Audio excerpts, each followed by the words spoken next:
50,000 төгрөгөөр машинтай болохыг хүсдэг ямар үлэн арт хүн бэ? Би эндээс бүр нэг л зүйлийг амар сайн олж харлаа.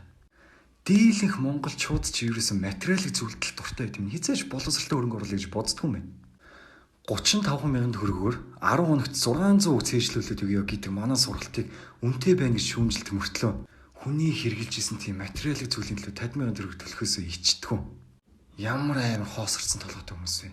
Та нарын энэ итгээд өгж байгаа 50,000 төгрөгөөр чинь гадаад дотоод аялж сайхан амьдраад блог хийж байгааг та нар өөрсдөө үзчихэд яасан мундаг хүмүүс вэ? Ингэж сайн явж байгаа нэг битгий шоол, битгий доромжл гэж хэлдэг. Хөө өдр та нарын мөнгөөр чи энэ хүмүүс чи аялал зугаалаад байна. Ямар ч өгөөж өгөхгүй ийм төмөр юмд мөнгө оруулж энэ балиар утаатай төвчрэлтэй новшин хоцтой амьдраад ингээл явахыг та нар хүсдэг юм уу? Оронд нь ямар ч хамаагүй сургалт аваад гадагшаа явж сайхан амьдрахыг бодолтой монголчууд бүр хизээж боловсролыг үнцэнтэд үздэг юм байна. Зүгээр хин нэгэндээ сайхан харагдах гэж, хин нэгэнд гоё утсаараа гайхуулах гэж, хин нэгний хажууд гоё машин унах гэж л хичээд юм бэ та нар. Хизээж боловсролд хөрөнгө оруулах гэж боддог юм байна.